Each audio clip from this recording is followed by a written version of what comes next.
Hello and welcome. सर्वांचं स्वागत आहे कॉम्प्लेक्स नंबरच्या PYQ सिरीजमध्ये. तर आज आपण बघतोय एक मल्टिपल ऑप्शन करेक्टचा क्वेश्चन. आधी क्वेश्चन रीड करून घ्या. क्वेश्चनमध्ये म्हटलेलं काय ते आपण समजून घ्यायचं आहे, राईट. सो आधी क्वेश्चन रीड करा.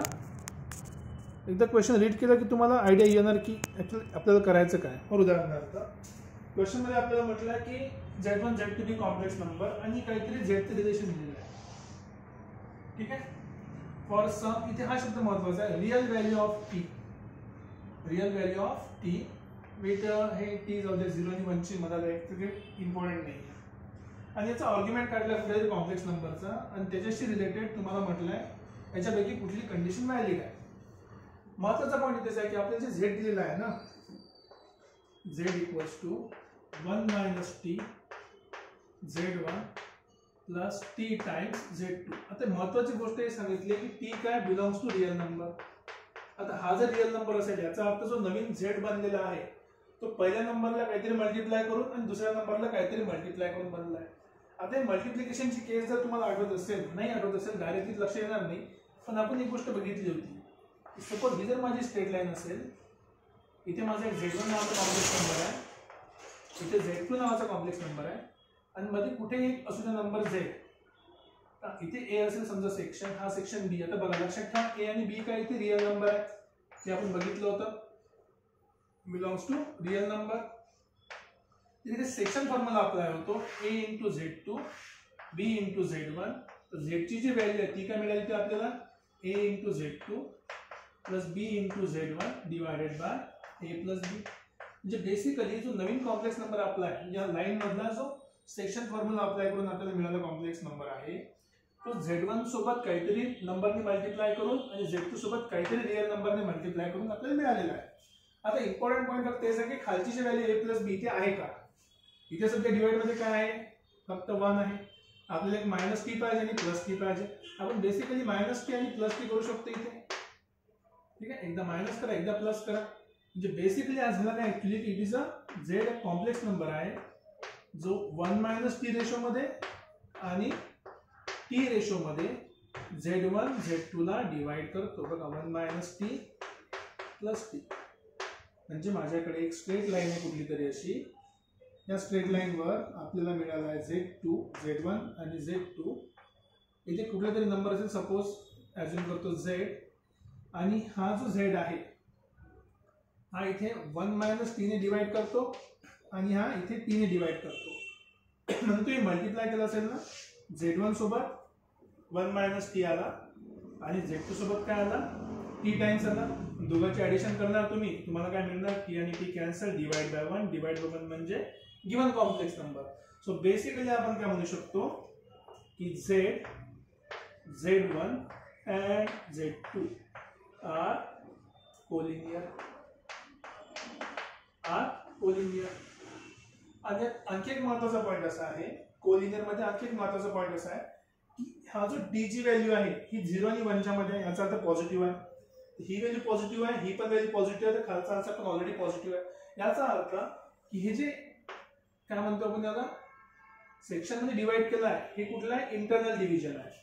And Z is at internal division. बस हेच कामाचं होतं. एवढंच आपल्याला समजायचं आहे की लाईन कशी आहे, एक कोलिनियर आहे तिन्ही पॉइंट्स, आणि डिव्हिजन कसं आहे, इंटरनल. जर डिव्हिजन इंटरनल असेल तर Z पासून Z1 चं डिस्टन्स, हे डिस्टन्स प्लस हे डिस्टन्स इज इक्वल्स टू काय होणार, Z1 चं Z2 चं डिस्टन्स. सो पहिला पॉइंट करेक्ट भेटला आपल्याला की Z चं डिस्टन्स Z1 पासून, Z चं डिस्टन्स Z1 पासून हे डिस्टन्स प्लस हे distance equals to total distance. So internal साठी ही कंडिशन सॅटिस्फाय झाली असती. जर हे इंटरनल नसतं तर प्रॉब्लेम आला असता. जर इंटरनल नसतं तर सबट्रॅक्शन घ्यावं लागलं असतं, राईट. नेक्स्ट सेकंड चेक करूया आपण. सेकंड चेक करतो म्हटलं तर Z मायनस Z1 मॉड्युलस आहे. हे काय मॉड्युलस आहे, हे कुठला पॉईंट नाही आहे किंवा तुझं सॉरी मॉड्युलस नाही, हे काय फक्त एक कॉम्प्लेक्स नंबर आहे. Z minus Z1 equal to Z minus Z2. ठीक आहे, ते जाण्याच्या आधी हे पण बघून घ्या. एक स्ट्रेट लाईन आहे तर स्ट्रेट लाईनचा नेहमी अँगल काय असतो, एक्स ऍक्सिस सोबत सेम असतो. म्हणजे या कॉम्प्लेक्स नंबरचा आर्ग्युमेंट Z मायनस Z1 चा आर्ग्युमेंट आणि Z2 मायनस Z1 चा आर्ग्युमेंट परत बघा पॉईंट लिहिणं इम्पॉर्टंट आहे. इथे जर उलटं लिहिलं असतं तर आपण Z1 पासून Z2 कडे गेलो असतो, मग अँगल या डायरेक्शन झालं असतं मायनस मध्ये. आता आपण या डायरेक्शनने चाललोय. सो Z मायनस Z1 आणि Z2 मायनस Z1 दोन्ही अँगल कसे आहे, सेम आहे. अँगल सेम आहे कारण की स्ट्रेट लाईन आहे, म्हणून एखाद्याला आर्ग्युमेंट ते पण करेक्ट आहे. पॉईंट लक्षात ठेवा. जर तुम्ही याला सबट्रॅक्ट करणार, उलटा करणार, तर आपण 1 पासून 2 पासून 1 पर्यंत जाणार अँटी क्लॉक या डायरेक्शन, आणि 1 पासून 2 कडे या डायरेक्शन. डायरेक्शन फिक्स करून ठेवा. Z1 पासून Z2 कडे या डायरेक्शनने चालू आहे, तर हा डायरेक्शन आपला, आणि इथून पण सेम लॉजिक, इथून इथपर्यंत same direction, same rotation, therefore argument काय सेम आहे. राईट. आता नेक्स्ट कंडिशन बघूया. नेक्स्ट तिसरी कंडिशन आपल्याला चेक करायची आहे. तिसऱ्या कंडिशन मध्ये आपल्याला चेक करायचं आहे की हे जे आहे Z मायनस Z1 आणि Z मायनस Z2. आता जर तुम्हाला आठवत असेल की दोघांचंही कॉम्प्लेक्स नंबर इक्वल आहे, Z2 आणि Z2 पासून. डिस्टन्स नाही म्हटलं, जर डिस्टन्स असतं तर अँगल बायसेक्टर झाला असता. इथे अँगल तर नाही म्हटलं आहे, पण आपण याचा जर मॉड घेतला सपोज, तर बी का बरं आपण रिजेक्ट करू शकतो की बी पॉईंटला जर समजा आपण बी पॉईंटचं जर घेतलं, आपण मॉड्युलस घेतलं, दोन्ही कॉम्प्लेक्स नंबर सारखे आहे, तर मॉड्युलस पण सेम राहील. जर मॉड्युलस सेम राहिला त्याचा अर्थ Z पुढे लाय करते परपेंडिक्युलर बायसेक्टरवर लाईनच्या. हे जे रिलेशन आहे हे कशाचं आहे, फॉर परपेंडिक्युलर बायसेक्टर साठी. परपेंडिक्युलर बायसेक्टर साठी, बायसेक्टर हे जर परपेंडिक्युलर बायसेक्टर साठी असेल तर ती लाईन कशी असते बघा, ही लाईन आहे आपली, आणि हा परपेंडिक्युलर बायसेक्टर. Z जो आहे तो लाईनवर आहे का आपल्या, नाही. हा Z या लाईनवर कुठेही राहू शकतो. हा Z1 झाला, हा Z2, हा Z या लाईनवर कुठेही राहू शकतो, कुठल्या परपेंडिक्युलर बायसेक्टरवर, पण तो ऍक्च्युअल लाईनवर नाही आहे, म्हणजे या लाईनवर तो Z राहणार नाही. सो बी पॉईंट आपला भेटला. आता सी वर चेक करू बघा. आर्ग्युमेंटची कंडिशन अप्लाय करू. जर तुम्ही आर्ग्युमेंटची कंडिशन अप्लाय केली तर आपल्याला काय मिळालं बघा, Z मायनस Z1, ठीक आहे, divided by Z2 minus Z1. Argument झाला. आर्ग्युमेंट इक्वल टू किती आहे, अँगल सेम आहे तर रोटेशन 0 असेल. So e to the power किंवा सॉरी 0 डिग्री लिहा डायरेक्ट, 0 डिग्री किंवा 0 रेडियन. ओके.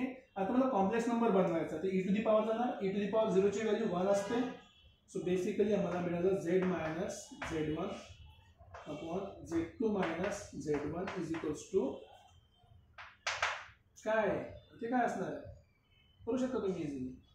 ठीक आहे, modulus of Z minus Z1 upon Z2 minus Z1. इथे e टू दी पॉवर 0 म्हणजे 1 झालाय. आता माझ्याकडे 3 पॉईंट आहे. कुठले 3 पॉईंट आहे, हा पहिला पॉईंट आहे Z1, Z2 आणि Z3. ठीक आहे, 3 पॉईंट आहे माझ्याकडे. तिन्ही पॉईंट कसे आहे, कोलिनियर. कोलिनियर असेल त्याचा एरिया ऑफ ट्रायंगल काय असणार आहे, 0.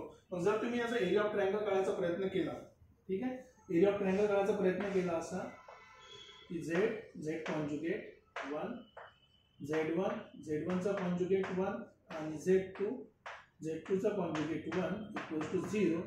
याला तुम्ही सॉल्व्ह करून बघा. बघा, Z into multiplication, Z into हे मल्टिप्लिकेशन, आणि सिम्प्लिफाय केल्यावर तुम्हाला हे डिटर्मिनंट पण मिळून जाणार. सो देअरफॉर आपण म्हणू शकतो की या क्वेश्चनसाठी आपल्याला A, C आणि D असे 3 डिफरंट करेक्ट सोल्युशन मिळतात. राईट, A, C आणि D. सेकंड का आपण रिजेक्ट केला, त्याच्या मागे 2 कारण आहेत. पहिला कारण की तो आपलं स्ट्रेट लाईनचं इक्वेशन सॅटिस्फाय फक्त एका फिक्स पॉईंटसाठी करेल जेव्हा हे मिड पॉईंट असणार. सेकंड, हे जे रिलेशन आहे याचं मॉड्युलस आपण घेतलं, दोघांचा डिस्टन्स सेम होईल, तर झेडचा जो लोकस आहे तो काय बनतो आपला परपेंडिक्युलर बायसेक्टर. तो एकाच पॉईंटसाठी फक्त लाईनवर येतो, बाकी पॉईंटसाठी येत नाही. आणि टी एक व्हेरिएबल आहे, म्हणजे हे लाईन प्रत्येक वेळेस चेंज होईल, मिड पॉईंट राहणार याची काहीही गॅरंटी नाही. राईट, अशा प्रकारे आपल्याला ऑप्शन भेटला आहे A, C आणि D. ओके, जसं होप करतो की तुम्हाला लॉजिक समजलं असेल. तर मित्रांपर्यंत शेअर करा. भेटूया परत नेक्स्ट लेक्चरमध्ये, नेक्स्ट टॉपिक सोबत, नेक्स्ट क्वेश्चन सोबत. Till then take care, bye bye.